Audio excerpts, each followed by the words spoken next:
नमस्कार। आज की कार्यक्रम में मंच पे उपस्थित आदरणीय शिक्षा राज्य मंत्री अन्नपूर्णा देवी जी, शिक्षा राज्य मंत्री डॉक्टर सुभाष सरकार जी, सेक्रेटरी स्कूल्स आदरणीय अनीता करवाल जी, वर्तमान में यूथ अफेयर्स मिनिस्ट्री के सेक्रेटरी आदरणीय संजय कुमार जी, जो दिसंबर से शिक्षा विभाग की दायित्व में रहेंगे, एनसीईआरटी के प्रमुख आदरणीय डॉक्टर सकलानी जी यहाँ उपस्थित, कैरिकुलम बनाने वाले कमेटी के सभी आदरणीय सदस्यगण, एनसीएफ के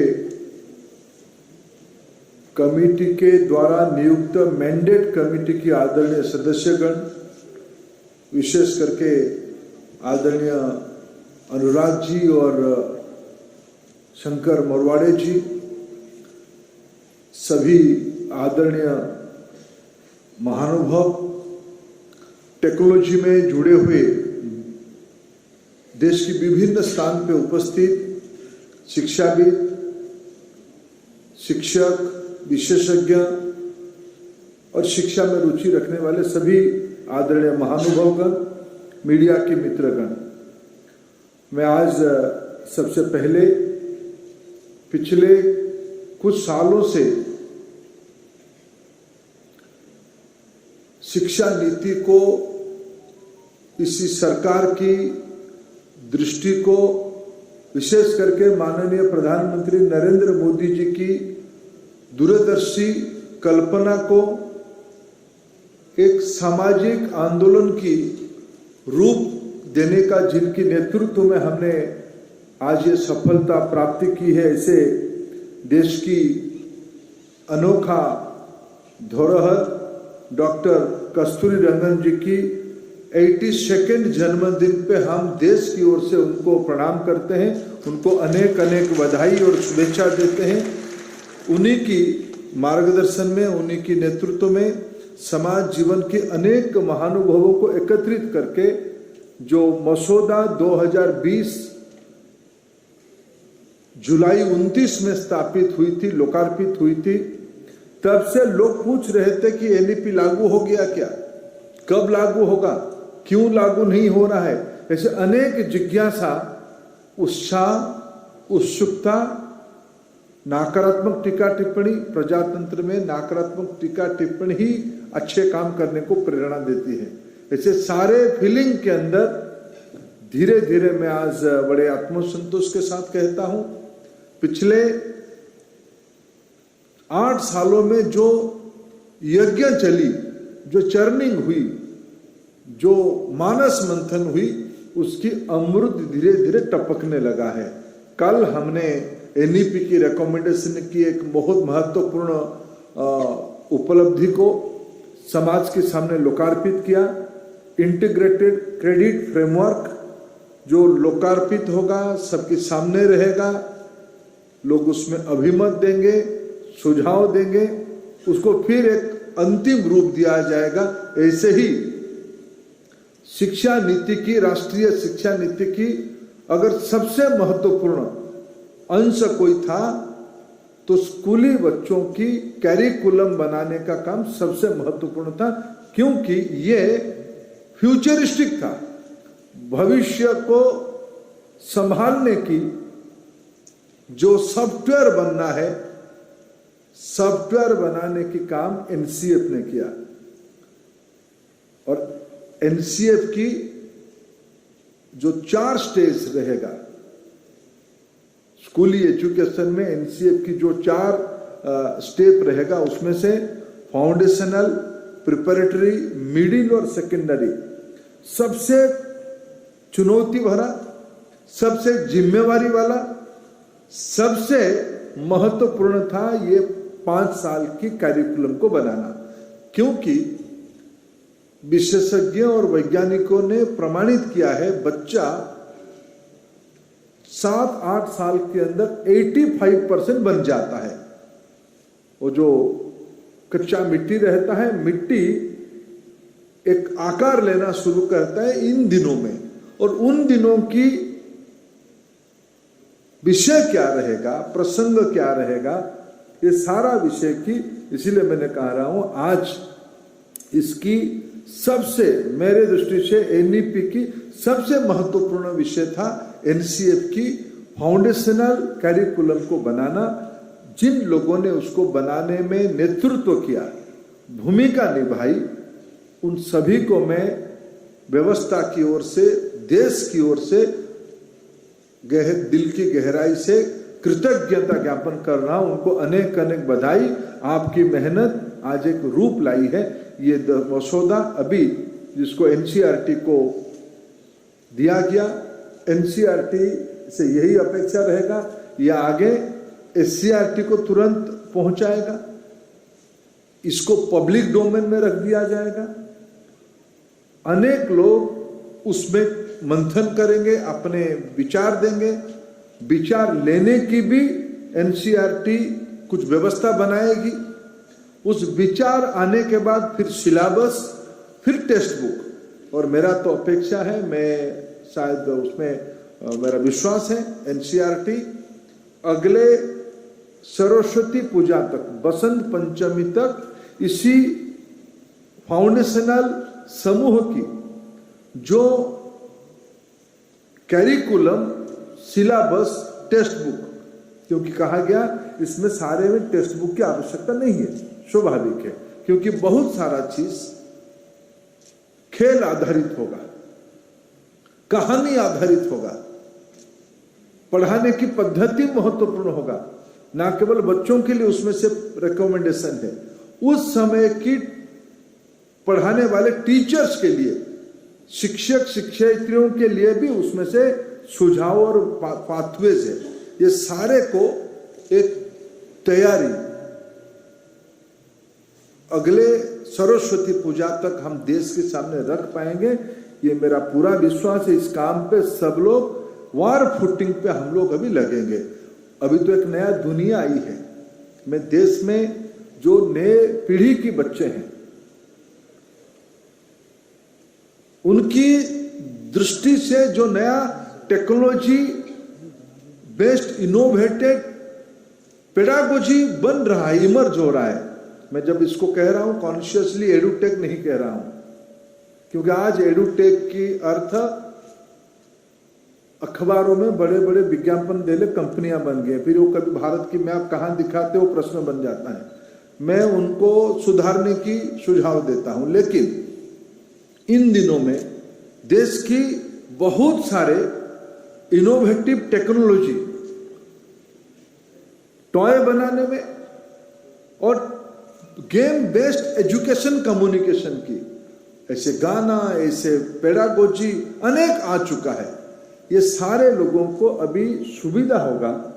ये पब्लिक डोमेन में शिक्षा विभाग की वेबसाइट में, एनसीईआरटी की वेबसाइट में मैं अपेक्षा रखूंगा ये मसौदा, ये डॉक्यूमेंट स्थानीय भाषाओं में भी ट्रांसलेट होके एनसीईआरटी देखे, ये एससीईआरटी की वहां होस्ट भी हो जाए।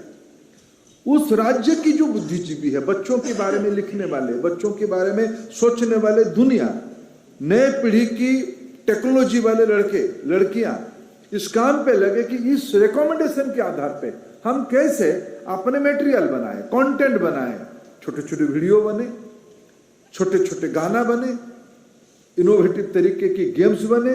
भारत की जो मूल परंपरा आधारित दुनिया है, क्योंकि इस शिक्षा नीति में हमें रूटेड एंड फ्यूचरिस्टिक, जड़ से मजबूत और दुनिया को संभालने वाला, मैं जितने वाला शब्द नहीं लगा रहा, दुनिया को संभालने वाला नागरिक हमें भारत से ही बनाना, ये हमारी दायित्व है। ग्लोबल सिटीजन की हब, जब ग्लोबल सिटीजन सभी नागरिक ग्लोब की रहते हैं, वो सब सिटीजन, ऐसा नहीं है। जो जिम्मेवारी लेता है वो वैश्विक नागरिक होता है, नहीं तो बाकी लोग अपने देश के नागरिक होते हैं। समाज, भाषा, प्रांत, जाति, स्थानीयतावाद, उसमें से फंस रहा है। भारत सदियों से वैश्विक जिम्मेवारी लेने वाला देश है। इस बार की राष्ट्रीय शिक्षा नीति पुनः 21वीं सदी में उस दिशा में एक बहुत बड़ा कदम होगा। इसीलिए इस काम को दशहरा दीपावली की अंदर भारत में अच्छे काम होते हैं।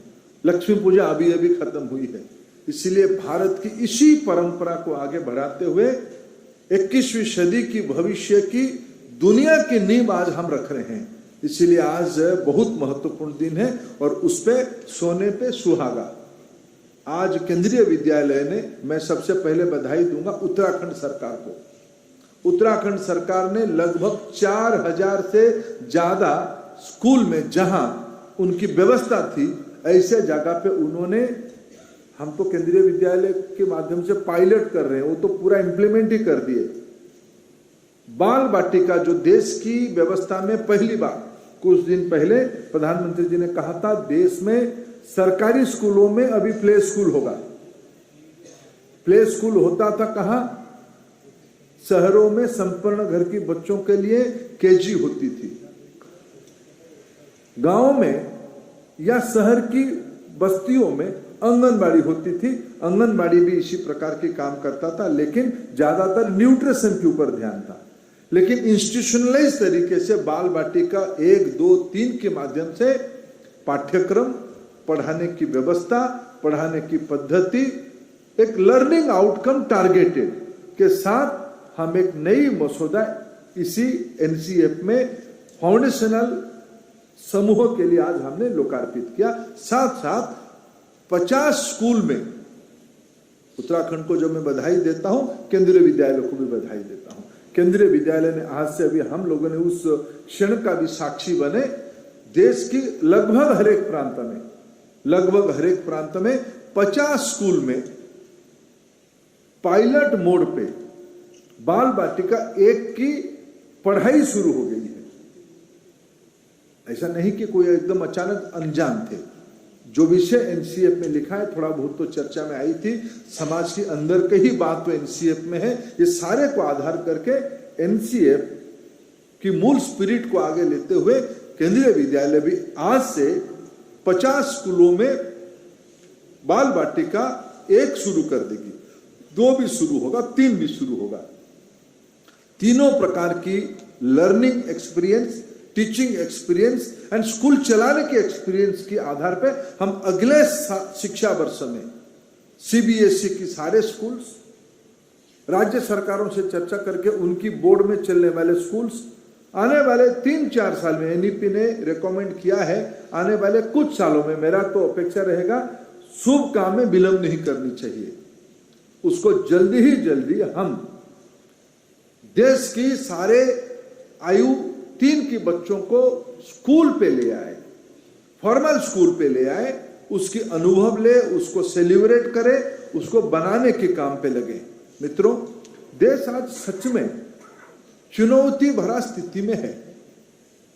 1835 में भारत को उन दिनों की शासक जो लोग थे, ब्रिटिशर्स, उनको ध्यान में आया कि इस देश को हम बिना बौद्धिक इंपेरियलिज्म ना लाते हुए, बौद्धिक अख्तियार ना करते हुए देश को लंबे समय चला नहीं सकते हैं।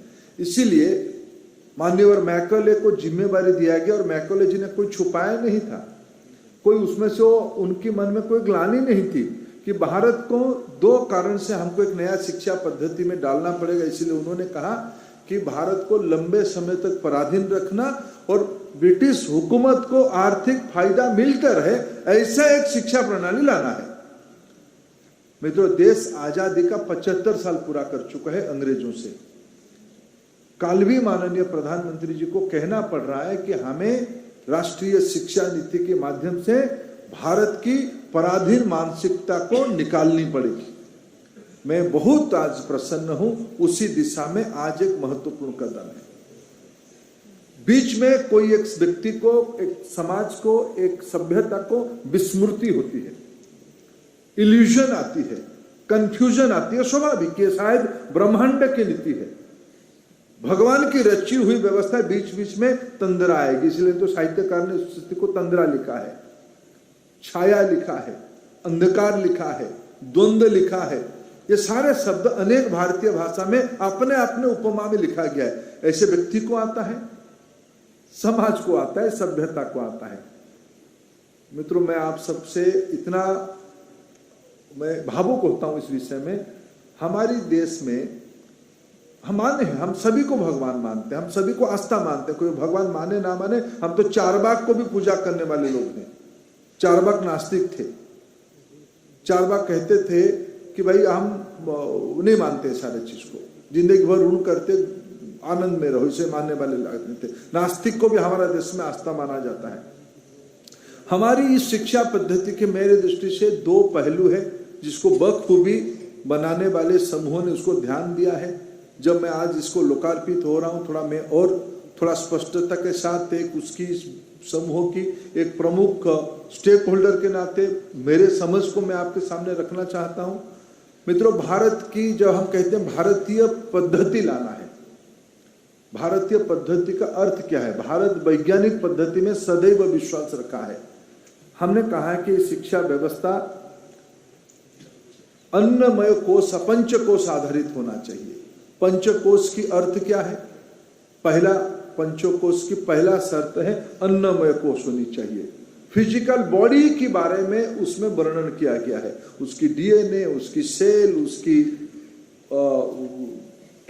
ऑर्गन्स, उसकी नर्व सिस्टम, संपूर्ण बॉडी के बारे में अन्नमय कोश में, फिजिकल बॉडी में वर्णन किया गया है। उसको समझाने की और समझने की इस व्यवस्था में है। दूसरा पंचकोश की दूसरा प्रमुख बिंदु है प्राणमय कोश। इसमें जो सॉफ्ट, तो हार्डवेयर तो बन गया, बॉडी बन गया, उसमें जो सॉफ्टवेयर लगते हैं, एनर्जेटिक फील्ड उसमें जो लगता है, जो संचार होता है, जिसमें एक औरा, जिसमें एक बायोमैग्नेटिक फील्ड, जिसमें हमारी नाड़ी व्यवस्था, हमारी उसमें से कहा गया कि भाई चक्र व्यवस्था हमारे शरीर में है, वैज्ञानिक बिंदु सब हमारी शरीर एक फैक्ट्री है कि जीवंतमान मोबाइल फैक्ट्री है। इसमें उसको जब तक नहीं समझेंगे तब तक हम संपूर्ण ज्ञान की अधिकार नहीं हो पाएंगे। इसके ऊपर एक स्थिति आती है मनमय कोश, जिसमें हमारी मस्तिष्क की कैसे हमारी आवेग, हमारी भावना, हमारी रुचि, हमारी अवरुचि, हमारी भय, हमारी शंका, ये सारे जो कंपोनेंट है वो मनमय कोश में हमको वर्णित किया गया है। उसके ऊपर विज्ञानमय कोश के बारे में वर्णित किया गया, जिसमें से विजडम, चेतना, अंतरात्मा, नीति, मूल्य, आस्था, बौद्धिक ताकत, ये सारे के बारे में कहा गया है। पांचवा कोश के बारे में, आनंदमय कोश के बारे में कहा गया है कि जॉयफुल लर्निंग के बारे में हमने भी कहा। जॉयफुल लर्निंग की तार भारत की शिक्षा पद्धति में, भारत की जीवन प्रवाह में जो कहा गया है, आनंदमय कोश आधारित होनी चाहिए। यह आखिर होना क्यों चाहिए? ये एक व्यक्ति है क्या? उस व्यक्ति शायद फिजिकल बॉडी लेके चलेगा, उसमें सारे अच्छे क्वालिटी रहेंगे, उसमें से अच्छे भावना रहेंगे, चेतना, ज्ञान, बुद्धि, उसकी अंततोगत्वा, उसके मन में पॉजिटिविटी सब आएगा। लेकिन क्यों आएगा? उसकी संपर्क ब्रह्मांड के साथ क्या है? व्यष्टि, समष्टि, सृष्टि और परमष्टि, जो चार फील्ड रहता है कॉस्मिक वर्ल्ड की। मित्रों, इसी दो मूल पिलर के आधार पर पंचकोशी की व्यवस्था और व्यष्टि, समष्टि, सृष्टि और परमष्टि से इसकी इंटरलिंकिंग, ये विषय आज हमारी एनसीएफ की मूल तत्व बनी है।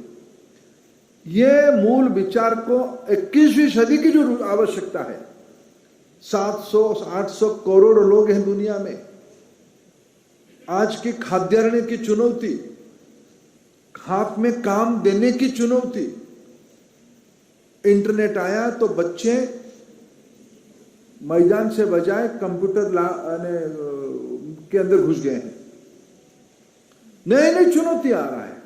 इस चुनौती से उभर के ये जो 85% बन जाने वाले आयु के बच्चे, उनको संभालने की आज बीड़ा हम लोगों ने दायित्व हमारी बनती है, हम उसी काम पे हम सब लोग लगे हैं। उसी दृष्टि से मैं आज कस्तूरी रंगन जी की जन्मदिन पे उससे बड़ा तोहफा उनको और उनकी कंट्रीब्यूशन देश को कुछ नहीं हो सकता है। हम लोगों ने आज देश की लाइफ में, देश की प्रवास में एक बहुत बड़ी लैंडमार्क डेट आज हमने बनाया।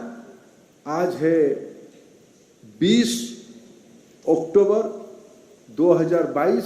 ये लंबे समय तक भारत की सिविलाइजेशन को आने वाले 200 साल के बाद जब लोग समीक्षा करेंगे, जैसे हम 1835 को एक अलग दृष्टि से याद करते हैं, मेरे मित्र मान के रखिए 2020 से लेके और जिस गति पकड़ा है, और हमको कोई आगे पूछेगा नहीं कि एनईपी गया कहाँ, एनईपी अभी रास्ते में दौड़ेगा। प्रधानमंत्री जी ने कहा कि अगले 2 साल तक देश में सारे गांव में इंटरनेट पहुंच जाएगी और 5G टेक्नोलॉजी हम देश में ले आए हैं। इसकी सबसे पहला सवारी हमारे एनईपी हो जाएगा। एनईपी की सारा रिकमेंडेशन, सारे हमारे कार्यकुलम टेक्स्ट बुक उसमें बैठ के भारत की एक्सेसिबल एजुकेशन, इक्विटेबल एजुकेशन की मंत्र को लेके जाएगा। मैं आप सभी को अनेक अनेक शुभेच्छा, अनेक अनेक बधाई देता हूं और सब आइए मिलके इस विषय को एक गति दे, समाज की सभी घटकों का परामर्श ले, सुझाव ले। ये प्रजातांत्रिक देश है, सभी की इक्वल अधिकार है। एक सकारात्मक मानसिकता से हम आगे बढ़े। बहुत बहुत धन्यवाद। आप सबकी करतल ध्वनि के साथ सर आपका बहुत बहुत आभार, बहुत बहुत धन्यवाद।